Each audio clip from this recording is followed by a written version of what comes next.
क्या आपके जानने वाले में या फिर आपके इर्द गिर्द या फिर आपके परिवार में कोई ऐसी फैमिली है या कोई ऐसा कपल है जिनकी एक संतान है और वो भी बेटी? अगर हाँ तो ये वीडियो जरूर सेव कर लें क्योंकि ये खबर आपके लिए है। ऐसे तमाम परिवार जिनके यहाँ एक संतान है और वो बेटी है, उनके लिए मध्य प्रदेश सरकार एक स्कीम चलाती है।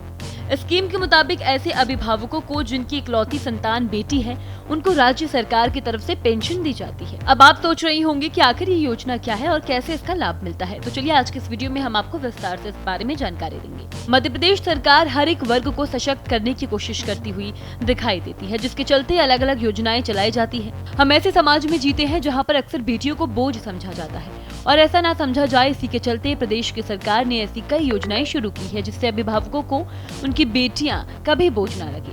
ऐसी ही एक योजना है कन्या अभिभावक पेंशन योजना, जिसके बारे में हम आपको जानकारी देंगे। आपको बता दें कि इस योजना की शुरुआत साल 2013 में की गई थी और इस योजना का मकसद था ऐसे परिवारों को आर्थिक रूप से सहायता देना जिनकी इकलौती संतान बेटी है, यानी कि उनका कोई पुत्र नहीं है।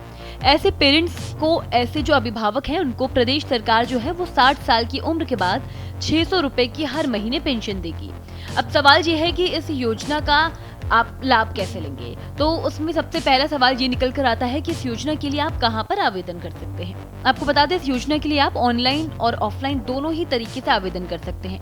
अगर आप ऑफलाइन आवेदन करना चाहते हैं तो लोक सेवा केंद्र में जाकर आप आवेदन कर सकते हैं।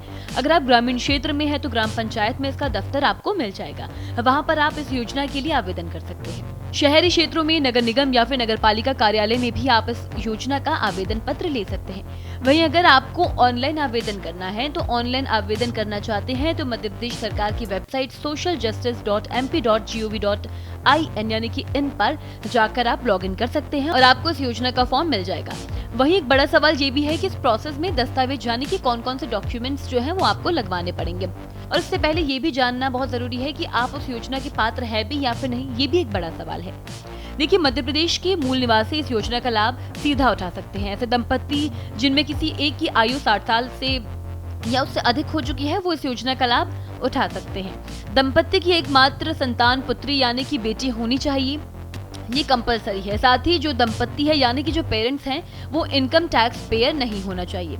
अब सवाल ये आता है कि आखिर इस योजना के लिए कौन से वो जरूरी डॉक्यूमेंट्स हैं जिन्हें लेकर आप या तो कार्यालय पहुंचे या फिर वेबसाइट पर लॉगिन करें। तो आपको बता दें, इस योजना के लिए जरूरी दस्तावेजों में आयु प्रमाण पत्र, पुत्री होने का या यूँ कहें कि कोई पुत्र न होने का और केवल एक पुत्री होने का शपथ पत्र होना चाहिए आप पे, वेरिफिकेशन पत्र आप पे होना चाहिए। फोटो में भी अगर दंपत्ति है तो दोनों का एक साथ फोटो होना चाहिए। अगर पेरेंट्स में कोई एक ही है तो उनका फोटो लगेगा। विधवा होने पर जरूरी दस्तावेज, अगर कोई महिला है वो विधवा है तो उनके पति का डेथ सर्टिफिकेट इसमें जरूरी है। वहीं आधार कार्ड, निवास प्रमाण पत्र, मोबाइल नंबर और बैंक खाते का विवरण भी आपको यहाँ पर दस्तावेज के रूप में देना होगा। अब आते हैं कि लाभ क्या आपको मिलेगा। आपने इस फॉर्म को तो भर लिया, लेकिन इस योजना का फायदा क्या होगा। आपको बता दें कि इस योजना के तहत प्रत्येक दंपत्ति को 600 रुपए की आर्थिक सहायता मिलती है 60 साल की उम्र होने के बाद, यानी कि अगर आपकी उम्र 60 साल की हो चुकी है, आपकी इकलौती संतान बेटी है, तो आप इस योजना का सीधा लाभ ले सकते हैं और आपको हर महीने प्रदेश सरकार 600 राशि जो है आपके बैंक अकाउंट में जमा कराएगी और आपको आर्थिक रूप से संबल बनाने की कोशिश में ये एक बहुत अच्छा कदम जो है वो सरकार बढ़ाते हुए नजर आ रही है। आपको बता दें कि मध्य प्रदेश सरकार प्रदेश के हर वर्ग के लिए अलग अलग योजनाएं चलाती है। वहीं इस वीडियो पर आपकी क्या राय है, कमेंट सेक्शन में जरूर बताएं। फिलहाल इस खबर में इतना ही। इसी तरह की तमाम और खबरें देखने के लिए देखते रहे भारत एक्सप्रेस MP।